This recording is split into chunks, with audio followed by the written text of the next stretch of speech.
Hi everyone, Talia from Zart Art, and today we're going to be making a 3D paper house.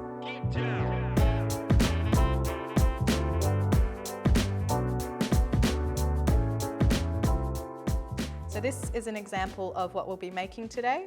So as you can see, it's just a cartridge paper house with some black pen to make it look like 4 different facades to the house. So I'm going to show you how to create this little net for the house, as well as what you can do with the drawings that will go over the top.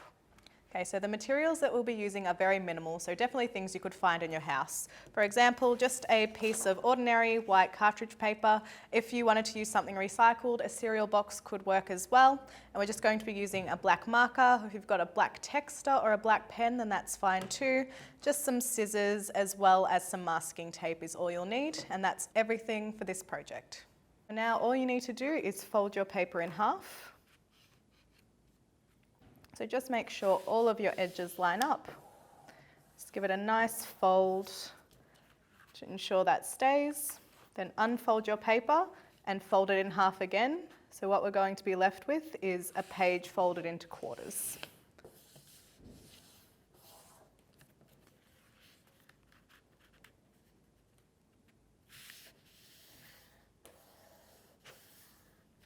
Once you've folded all your parts, we're going to unfold that. And what you might want to do is just place it the other way so that it will sit a bit more flat. And what I'm going to do is just use a pencil to mark out where I want to put my roof shape. Now, as you can see that the paper's quite long, so you might want to start your shape a bit further down so that your house is more of an even shape and not too long. So I'm just going to start about this section of the page, and I'm just going to start off with a very simple triangular roof. Now, we don't want all sides of our house to be symmetrical. This is a really good way of looking at different kinds of houses from different cultures or different time periods. So if you do have your laptop with you, or even if you want to go through magazines, you can look at different types of houses and have a bit of a look at what shape their roof is or what kind of textures and things are incorporated. So for example, this next one, I might do a round shape just to keep it a little bit more interesting and to change the look from a symmetrical house to an asymmetrical house. And for my next one, I'm going to do another triangle shape, but I'm going to also incorporate a chimney into this design. So just a rectangular shape coming from the top. And if you notice that some of your roofs are getting a bit tall, just try and bring it back to the same level. So you might even just want to draw a line through just to make sure that all of the roofs are similar size.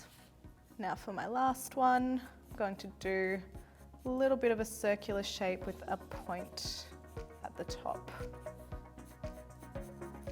Now, if you've made a mistake, don't worry too much because you can erase it and then cut around a new line.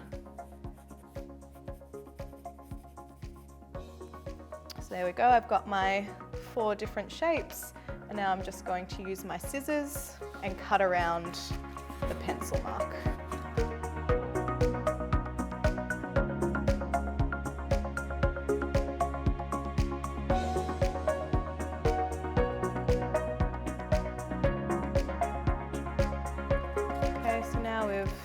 Our pieces cut out, and if there are any lines that you need to fix up, don't be afraid just to trim them off, just to get them even. So what you can do is do a little bit of a test and see how that all looks together. So I'm quite happy with the size of the house, doesn't look too big. And now for the next step, we're going to be using our black marker. If you're not confident to go straight into black marker, you can use a pencil and then use a black marker over the top. But all I'm going to do is draw 4 different designs on each house. Again, if you want to look at some pictures for inspiration to see different cultures, different houses from different time periods, then you can do that as well. But I'm just going to change up some of the shapes of the doors, the windows, and add in some textures like wood or brick. So there's a lot of different possibilities. You don't have to do everything the same. It's good to kind of look at a few different ways of going about building those textures or building those shapes.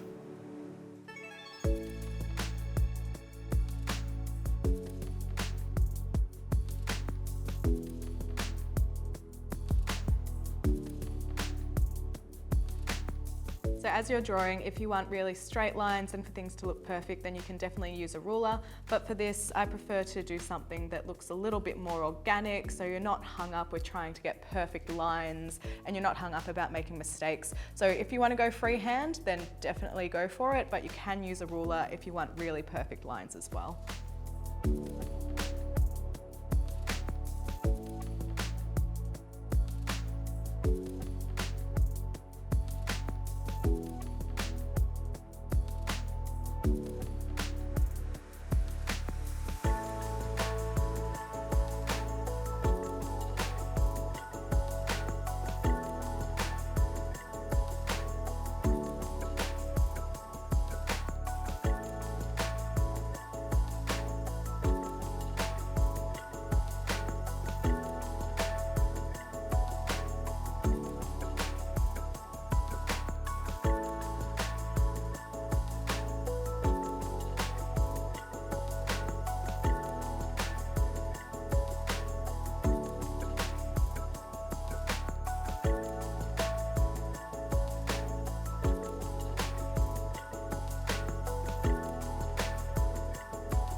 Okay, so now that I've finished drawing in marker all the pieces and textures that I'm happy with, of course you can go a lot more detailed with this and get really extravagant with all the texture that you put in the house. You can even use grey lead pencils to build that texture and tone, but I'm just going to keep it simple for this one. Now just with an eraser, getting rid of any lines that we don't need anymore. So this will just clean up the image a little bit.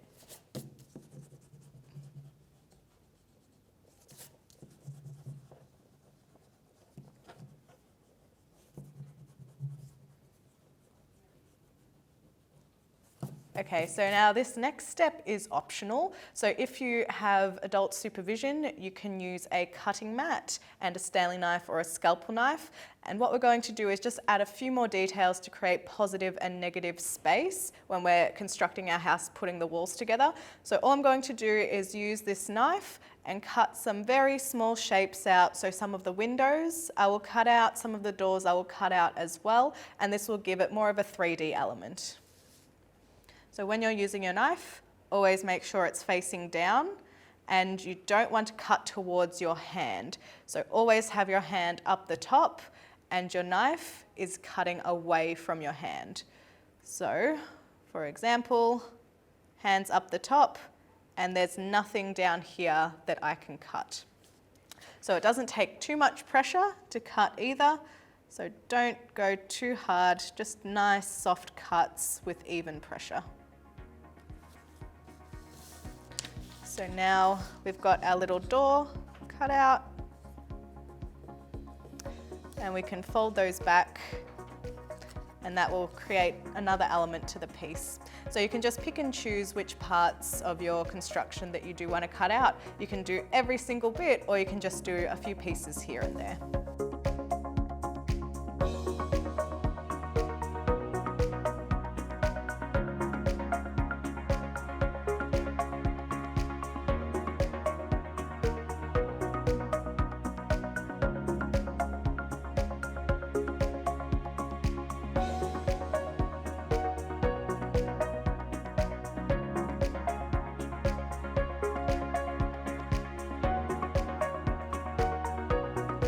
So now the last part of this is just to attach the two open ends of the house together and that will make it stand. So all I'm going to do is use a little bit of sticky tape to secure it.